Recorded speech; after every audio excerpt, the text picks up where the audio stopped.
Hello friends, welcome to another new video. রাত পোহালেই উচ্চ মাধ্যমিক পরীক্ষা। আজকে মাসের 2 তারিখ, আর মাত্র 12 দিন পরে, 12 দিনও নেই বলা ভালো, আর 11 দিন পরেই উচ্চ মাধ্যমিকের পরীক্ষা। উচ্চ মাধ্যমিকের বিভিন্ন স্ট্রিম রয়েছে, সায়েন্স, আর্টস, কমার্স। এই তিনটে স্ট্রিমের প্রত্যেকটা স্টুডেন্টসদের জন্য আজকের এই ভিডিওটা হতে চলেছে কিন্তু খুবই গুরুত্বপূর্ণ। আজকে আমি আমার কিছু এক্সপিরিয়েন্স দিয়ে তোমাদের সঙ্গে শেয়ার করে নেবো কতগুলো বিষয়, যে জিনিসগুলো আগামী দিনে উচ্চ মাধ্যমিকের সময় তোমাদের কিন্তু কাজে লাগতে চলেছে। কাজেই উচ্চ মাধ্যমিকের যে সমস্ত ক্যান্ডিডেটরা আমাদের এই ভিডিওটা দেখছো, তারা অবশ্যই এই ভিডিওটাতে লাইক করে দাও এবং চ্যানেলে নতুন হয়ে থাকলে চ্যানেলটিকে সাবস্ক্রাইব, পাশে থাকা বেল আইকনটি ক্লিক করে দাও, যাতে সমস্ত তথ্যগুলো তোমরা টাইম টু টাইম আমাদের এখান থেকে পেয়ে যাও। তো উচ্চ মাধ্যমিক পরীক্ষা আর মাত্র 11 দিন বাকি। এর মধ্যে তোমাদের স্ট্র্যাটেজি কিন্তু রেডি হয়ে যাওয়া উচিত। কিভাবে পরীক্ষাটাতে তোমরা ভালো ফল করবে, কিভাবে সমস্ত উত্তরগুলোকে লিখে আসতে পারবে, কিভাবে কমন পাওয়ার যে প্রচেষ্টা সেটাকে সাকসেসফুল করবে, তার জন্য আজকে কতগুলো মাস্টার টিপস আমি তোমাদেরকে দিতে চলেছি। এই মাস্টার টিপসগুলো লাস্ট মোমেন্টে কিন্তু তোমাদের ভীষণভাবে কাজে লাগতে চলেছে। আমরা দেখেছি মাধ্যমিকের প্রশ্ন, ইতিহাস প্রশ্ন, মাধ্যমিকের কিছু প্রশ্ন নিয়ে অনেক ক্যান্ডিডেটদের কমপ্লেন রয়েছে, কেননা তাদের সাজেশন কমন আসেনি। তাদের এত পড়াশোনা করা সত্ত্বেও তারা কিন্তু মাধ্যমিকের ইতিহাস পরীক্ষাতে ভালো ফল করতে পারেনি। আজকের এই ভিডিওতে আমি তোমাদের সেই টিপসটাই দিতে চলেছি, যেটা তোমাদের একেবারে মোক্ষম টাইমে কিন্তু কাজে লাগতে চলেছে। নাম্বার 1, প্রথমত যেটুকখানি তোমরা পড়েছো সেই পড়ার যে জায়গাটা রয়েছে সেটাকেই বারবার রিভিশন দিতে থাকো। এই টাইমে লাস্ট 10-11 দিনের মধ্যে নতুন কিছু যদি অতিরিক্ত আয়ত্ত করতে চাও, সেটা কিন্তু তোমাদের আয়ত্তে না এসে বরং যেগুলো তোমরা পড়েছো অলরেডি সেটা ভুলেও যেতে পারো। কিন্তু আমি বলবো, যদি আপৎকালীন অবস্থাতে বাঁচার চেষ্টা করতে হয়, তাহলে নতুন জিনিসটাকে অন্তত একটু বেসিক আকারে, অর্থাৎ একদম সাধারণভাবে একটুখানি অন্তত পড়ে যাও, যাতে করে সেই জায়গা থেকে যেটা তোমার হয়নি, যেটা তোমার কভার করা নেই, সেই জায়গা থেকে কিছু এলে একেবারে ছেড়ে না এসে তুমি কিছু লিখে আসতে পারো। তো সেটা একটু খেয়াল রেখো। তবে যদি সেটা করতে গিয়ে হিতে বিপরীত হয়, সেটা একদমই করার দরকার নেই। সেটা খুব সুন্দরভাবে সাইড করে দাও এবং যতটুকখানি পড়েছো নিজের আত্মবিশ্বাস দিয়ে সেটুকখানি ভালো করে কংক্রিট করে যেতে পারো, অসুবিধা নেই। নাম্বার 2, যে সমস্ত স্টুডেন্টসরা সবই পড়েছো, যে সমস্ত স্টুডেন্টসরা কোনো কিছু বাদ দাওনি, তারা পুরোটা যেভাবে যা পড়েছো সেটা এই কদিনের মধ্যে একবার ঝালিয়ে নাও। প্র্যাকটিসের ওপরে অন্য কিছু হয় না। যত রিভিশন দেবে তত কিন্তু মাথার মধ্যে বিষয়টা সেট হয়ে যাবে, এবং পরীক্ষার হলে গিয়ে তুমি যখন দেখবে প্রশ্নগুলো এসে গেছে, তখন কিন্তু অসাধারণ একটা অনুভূতি হবে, এবং কত দ্রুত সম্ভব তুমি সেটা লিখতে পারবে সেই চেষ্টা কিন্তু তোমাকে তখন করতে হবে। আর একটা কথা বলি, তোমাদের যে টাইম রয়েছে পরীক্ষার, সেই টাইমিং অনুযায়ী সমস্ত প্রশ্নের উত্তর তোমরা খুব বড় আকারে লিখতে গিয়ে যেন অন্য প্রশ্নের সময়টা নষ্ট না করে ফেলো। সুন্দরভাবে পরিষ্কারভাবে কাটাকুটি ছাড়া খাতাটাকে সাজিয়ে গুছিয়ে লিখবে, দেখবে নাম্বার খুব ভালো আসছে। এবার প্রশ্ন হচ্ছে যে দাদা, আমি তো এতটুকখানি পড়েছি, আমি ওই প্রশ্নটা আমি পড়ছি বাট আমার মাথাতে ঢুকছে না, এখন আমি কি করব? এটা পরীক্ষার সময় হয়ে থাকে। দেখো, আমি তোমাদের বলবো, এরকম সিচুয়েশন যদি তৈরি হয়, তাহলে মাথার মধ্যে জোর করে ঢোকানোর কোনো দরকার নেই, এবং ওই পোর্শনটা নিয়ে দুশ্চিন্তা করারও কোনো দরকার নেই। কেননা আমি নিজে দেখেছি, একটা পোর্শন নিয়ে যদি আমার দুশ্চিন্তা হতে শুরু করে, অন্য পোর্শনগুলো আমার মুখস্থ থাকলেও, অন্য পোর্শনগুলো আমার তৈরি থাকলেও আমি কিন্তু ভুলে যেতে শুরু করি। তাই কোনো রকম প্রেশার নয়।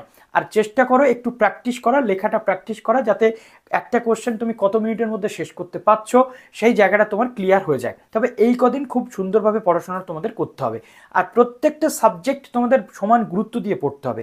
তুমি যদি মনে করে থাকো আমি এই সাবজেক্টে অনার্স নেব, আমি বাংলাতে নেব, অঙ্কে নেব, ইংরেজিতে নেব, বা ইতিহাসে অনার্স নেব, বা ভৌতবিজ্ঞান, বা আমি ফিজিক্স বা কেমিস্ট্রিতে অনার্স নেব, সেক্ষেত্রে আমি শুধুমাত্র সেই সাবজেক্টটাকে খুব ভালো করে পড়ছি, অন্য সাবজেক্ট পড়ছি না, এটা সম্পূর্ণ ভুল কনসেপ্ট। এরকম করলে চলবে না। সমস্ত সাবজেক্টকে সমান গুরুত্ব দিয়ে দিনের একটা নির্দিষ্ট টাইম ধরে ধরে পড়তে হবে। এবং এখন যে সিচুয়েশন রয়েছে, প্রত্যেকটা দিন তোমাকে প্রত্যেকটা সাবজেক্ট একবার করে হলেও কিন্তু নখদর্পণে করে রাখতে হবে। হলো। এবার লাস্ট মিনিট আর একটা টিপস তোমাদের দিতে চাই। বন্ধু বান্ধবদের দেখে অনেকে মোটিভেশন পাও, আবার বন্ধু বান্ধবদের দেখে অনেকে ফ্রাস্ট্রেটেড হও, অর্থাৎ কি হতাশা কাজ করে। আমার ওই বন্ধুটা পড়াশোনাতে এত ভালো, আমার ওই বন্ধুটা এতটা পড়ে ফেলেছে, আমি তো এতটা পড়তে পারলাম না, তাহলে আমার কি হবে? এই দুশ্চিন্তায় কিন্তু তোমাদের আরও পশ্চাৎ পদতার দিকে ঠেলে দেবে। ওই বন্ধুটা পড়েছে, সে তার মতো করে পড়েছে, সে তার মতো করে পরীক্ষা দেবে। তুমি চিন্তা করো তুমি কতটা এবেল, তুমি কতটা সক্ষম তোমার পরীক্ষাটাকে ভালো করে যাতে তুমি দিতে পারো, সেই প্রচেষ্টা করো। কে কি করছে, কার কি বিষয় রয়েছে, এই এই পুরো জিনিসটা এই কদিন অন্তত মাথা থেকে বের করে দাও। নিজের পড়াটা নিজে কনসেন্ট্রেট করো, ভালো করে ঘুমাও, ভালো করে খাও এবং অবশ্যই এনার্জাইজ থাকো। কেননা পড়াশোনা করতে করতে এনার্জি যদি লস হয়ে যায় আমাদের, তাহলে আমরা তো সেইগুলো খাতাতে ঠিকমতো লিখেই আসতে পারবো না। তাহলে এত পরিশ্রমের অর্থ কি হলো? বোঝা গেল বিষয়টা? আর সবচেয়ে লাস্ট টিপস যেটা দেবো সেটা হচ্ছে প্রপার সাজেশনের উপরে গুরুত্ব আরোপ না করে তোমার কাছে যে টেক্সট বইগুলো রয়েছে সেটাকে ভালো করে রিডিং পড়তে থাকো।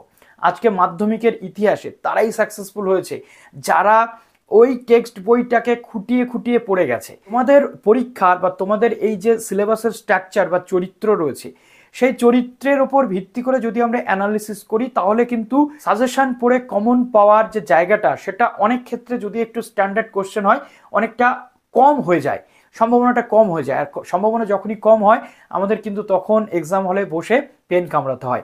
এই সিচুয়েশনটা যাতে না আসে তার জন্য পুরো বইটাকে ওভারঅল গুলে ফেলো। বইটাকে ওভারঅল প্রথম থেকে শেষ পর্যন্ত রিডিং পড়ে রাখো, কোথায় ভিতরে কি রয়েছে পুরো বিষয়টা মাথার মধ্যে ঢোকানোর চেষ্টা করো। অলরেডি করেছো সেটা, যারা করোনি এখনো টাইম রয়েছে কদিন, বেসিক কনসেপ্ট ক্লিয়ার করো যে এই টপিকটাতে কি বলতে চেয়েছে, সেই টপিকের মধ্যে কোথায় কোথায় খুঁটিনাটি বিষয় রয়েছে। এখান থেকে কিন্তু তোমাদের এমসিকিউ কোশ্চেন বা তোমাদের যে শর্ট টাইপ কোশ্চেন অ্যান্সারগুলো সেগুলো কিন্তু আসে। আর এখানেই সমস্যাটা হয়, কেননা এমসিকিউ এসএকিউ এর সাজেশন সেই অর্থে হয় না। আর এমসিকিউ এসএকিউ এর সাজেশন ধরে বা এরকম 50টা 100টা 200টা কোশ্চেন পড়ে যারা যাবে, তার মধ্যে থেকে কমন যদি পেয়ে গেল খুব ভালো, যদি কমন না পেলেও তার থেকে দুঃখের আর কিছু হয় না। আর বড় কোশ্চেন অবশ্যই সাজেস্টিভ বইতে আমাদের চলতে হয়। তথাপি আমি বলবো যে বড় কোশ্চেনের ক্ষেত্রেও প্রপার 100% সাজেশনের ওপরে ভিত্তি করে পড়াশোনা করে হলে যাওয়ার চেষ্টা করো না, কেননা একটু স্ট্যান্ডার্ড কোশ্চেন আসলে কিন্তু সমস্যা হয়ে যাবে। তাই একটু ওভারঅল পড়ো, সাজেশন ভিত্তিক অবশ্যই পড়ো, কিন্তু তার পাশাপাশি টেক্সট বইয়ে কোথায় কি রয়েছে, কটা টপিক রয়েছে, সেই টপিক ধরে ধরে টপিকগুলো সম্পর্কে একটা পরিষ্কার ধারণা রাখার চেষ্টা করো। আশা করছি লাস্ট মিনিটের এই মোক্ষম টিপসগুলো তোমাদের কাজে লাগবে। আর তোমরা অনেকেই ভিডিও দেখো উচ্চ মাধ্যমিকের স্টুডেন্টরা, তারা কমেন্ট সেকশনটাকে একদম ফাঁকা রেখে চলে যাও। আজকে যদি তোমাদের কোনো প্রশ্ন থাকে মনে, অবশ্যই কমেন্ট সেকশনে জানাতে ভুলো না। তো চলো ভিডিওটা এখানে শেষ করলাম, ভালো থেকো সবাই, বেস্ট অফ লাক জানাচ্ছি।